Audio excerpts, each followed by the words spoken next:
এবার যে উদ্বেগের জায়গাটা নিয়ে প্রাক্তন পুলিশ কর্তা অরিন্দম আচার্যের কাছে আমি আসতে চাইবো। দেখুন, এই রাজ্যে বালি পাচার, কয়লা পাচার, গরু পাচার, মাটি পাচার ইত্যাদি হাজারো পাচারের কথা আমরা শুনেছি, কিন্তু এইবার যেটা সামনে আসছে সেটা রক্ত পাচার। আমি বলছি, এই রক্ত পাচার, কোটি কোটি টাকার রক্ত দিনের পর দিন ভিন রাজ্যে পাচার হয়ে যাচ্ছে। অরিন্দম দা, এতদিন পর্যন্ত যাদের নজরদারি চালানোর কথা, যাদের প্রথমে ব্যবস্থা নেওয়ার কথা দরকার ছিল, সেই স্বাস্থ্য ভবন তাহলে কিছুই জানতো না? শুনুন, প্রথমে যে উত্তরটা দেবো সেটা হচ্ছে সর্ষের মধ্যে ভূত।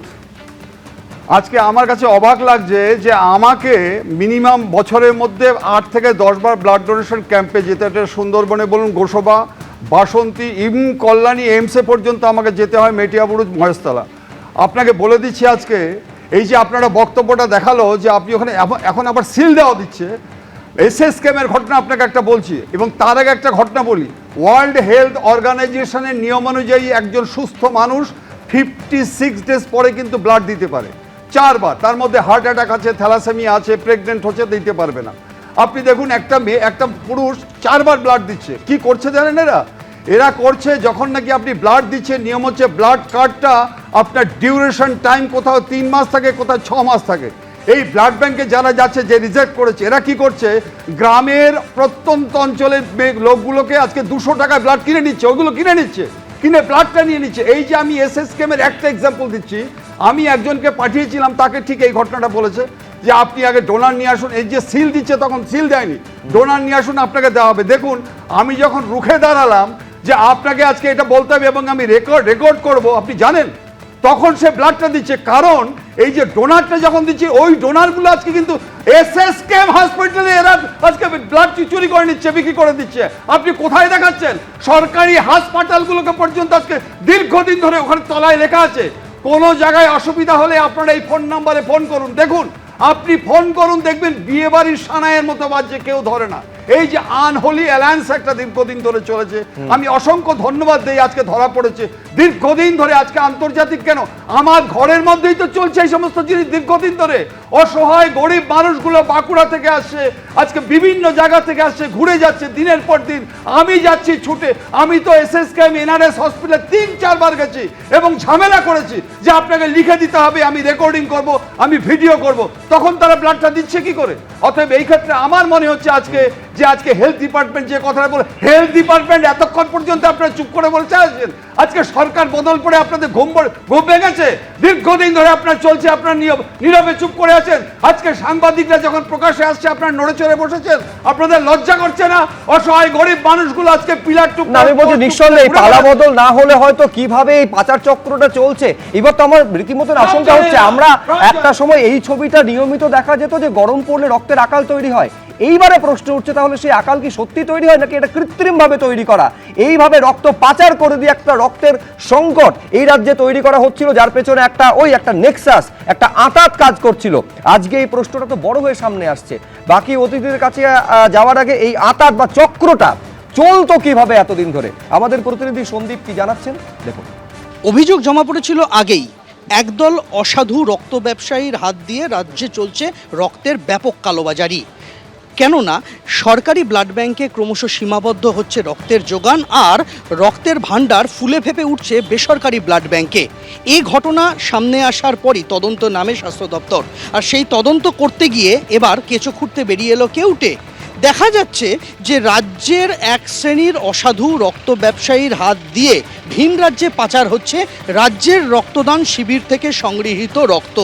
মূলত প্রতিবেশী ঝাড়খণ্ড, বিহার, উত্তরপ্রদেশ, উত্তর পূর্ব ভারতের বেশ কিছু রাজ্যে বেআইনি পথে সরকারকে বুড়ো আঙুল দেখিয়ে সরকারকে সম্পূর্ণ অন্ধকারে রেখে চলে যাচ্ছে হাজার হাজার রক্তের ইউনিট।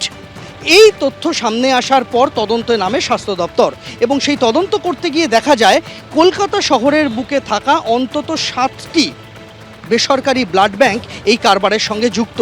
তার মধ্যে একটি ব্লাড ব্যাংকের গত 6 মাসের পরিসংখ্যান চোখ কপালে তুলে দিচ্ছে স্বাস্থ্য দপ্তরের আধিকারিকদের। সেখানে দেখা যাচ্ছে জানুয়ারি থেকে শুরু করে জুন মাস পর্যন্ত চলতি বছরে তারা লোহিত রক্তকণিকার ইউনিট অন্য রাজ্যে পাচার করেছেন, যার সংখ্যা অন্তত 23,000, এবং প্লাজমা যেখানে লাভ আরও বেশি, সেখানে অন্তত 32 থেকে 33,000 ইউনিট প্লাজমা ঘুর পথে চলে গিয়েছে বাংলার বাজার থেকে ভিন রাজ্যে বাজারে, এবং গোটাটার কোনো কিছুই জানা নেই স্বাস্থ্য ভবনের। এমনকি রক্ত এক রাজ্য থেকে আরেক রাজ্যে ট্রান্সপোর্ট করতে হলে, পাঠাতে হলে যে রাজ্য সরকারকে, স্বাস্থ্য দপ্তরকে জানাতে হয়, কেন্দ্রের সংশ্লিষ্ট বিভাগকে জানাতে হয়, তার কোনোটাই করা হয়নি। এরপরই নড়ে চড়ে বসে স্বাস্থ্য দপ্তর এবং সিদ্ধান্ত হয় যে সংশ্লিষ্ট ব্লাড ব্যাঙ্কগুলিকে নোটিশ পাঠানো হবে, এবং এই ব্লাড ব্যাঙ্কগুলির মধ্যে বেশ কয়েকটি ব্লাড ব্যাঙ্কের রক্তদান শিবির থেকে রক্ত সংগ্রহের অনুমোদন আপাতত বাতিল করা হয়েছে। উচ্চ পর্যায়ের তদন্ত কমিটি গঠন করা হয়েছে, সেই তদন্ত চলছে। তদন্তের রিপোর্ট আসার পরে তাদের লাইসেন্স পুরোপুরি রদ করা হবে বলেই এখনো পর্যন্ত সিদ্ধান্ত নিয়েছে স্বাস্থ্য ভবন। তবে গোটা বিষয়টা শুধুমাত্র স্বাস্থ্য দপ্তরের তদন্তের মধ্যে আর সীমাবদ্ধ নেই, ঘটনায় নেমেছে পুলিশও। ইতিমধ্যেই স্বাস্থ্য দপ্তরের তরফে পুলিশকেও বিষয়টা জানানো হয়েছে, ঘটনার তদন্ত শুরু করেছে রাজ্য পুলিশও। প্রবীর সামন্তর সঙ্গে সন্দীপ সরকার, এবিপি আনন্দ, কলকাতা। দেখুন, নিয়ম বলছে রক্ত ভিন রাজ্যে পাঠাতে গেলে আগে স্বাস্থ্য ভবনকে জানাতে হয়। এক্ষেত্রে দুটো সম্ভাবনা হতে পারে: এক, স্বাস্থ্য ভবন কিছুই জানতো না; দুই, স্বাস্থ্য ভবনের একটা অংশের সক্রিয় মদত ছাড়া এইটা হওয়া সম্ভব নয়। আমি বলছি অর্ণবদা, তাহলে এতদিন পর্যন্ত তাহলে কোনটা আমাকে বলে এগোতে হবে? হয় চোখ বন্ধ করেছিল স্বাস্থ্য ভবন, নাকি তাদের একটা অংশের মদত ছিল?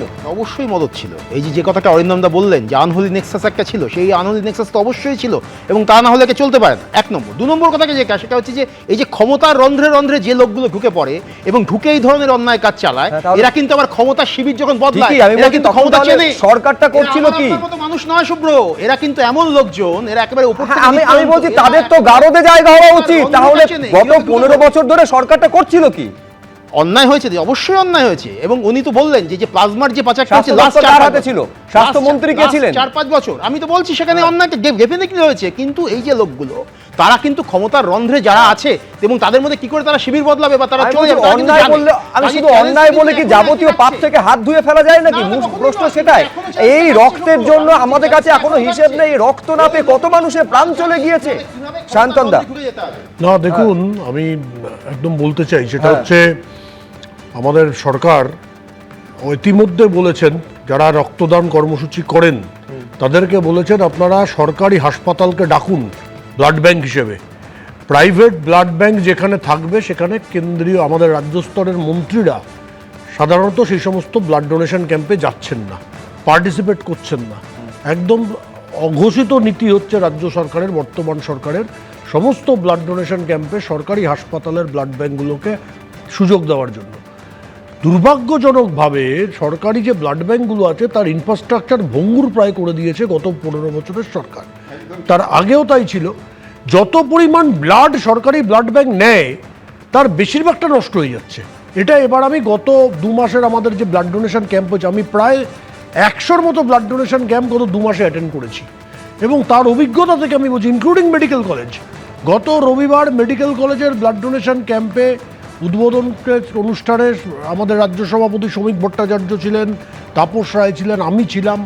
সেখানে প্রচুর মানুষ রক্ত দিয়েছেন। আমি সেখানকার প্রিন্সিপালকে জিজ্ঞাসা করলাম আপনাদের কত লাগে রক্ত। তিনি আমাকে যা হিসাব দিলেন, ডিমান্ড এবং সাপ্লাইয়ের প্রচুর তফাৎ। কিন্তু আমার তাও সন্দেহ আছে যত রক্ত সংরক্ষণ ওখানে পাওয়া যায়, যত রক্ত যোগান হয়, সেটাও ঠিকঠাকভাবে ওখানে রাখা সম্ভব হয় কিনা। এগুলো রাজ্য সরকার এখন দেখছেন, এবং দেখছেন বলেই এই এতদিনের যে গন্ডগোল সেটা প্রকাশ্যে আসছে। প্রকাশ্যে যা আসছে সেটা আরো মারাত্মক। একটা মাত্র বেসরকারি ব্লাড ব্যাংকের আমি তথ্য দর্শকদের সামনে রাখবো, এখান থেকে 6 মাসে 6 কোটি টাকা রক্ত বিক্রি হয়েছে। এইবার ভাবুন, আমাদের রাজ্যে 73টা এরকম বেসরকারি ব্লাড ব্যাংক রয়েছে। এখন পর্যন্ত সরকারের হাতে এইটা তথ্য আছে যে অন্তত 7টা ব্লাড ব্যাংক এটার মধ্যে জড়িত, অন্তত। এটা বাড়তে বাড়তে কোথায় গিয়ে পৌঁছবে? 6 মাসে যদি 6 কোটি হয়, তাহলে 1 বছরে কত?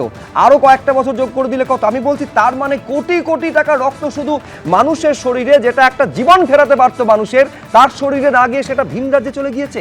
এত বড় একটা অন্যায়, পাপ দিনের পর দিন এই রাজ্যে হয়ে গিয়েছে। এবিপি আনন্দ, এগিয়ে থাকে, এগিয়ে রাখে।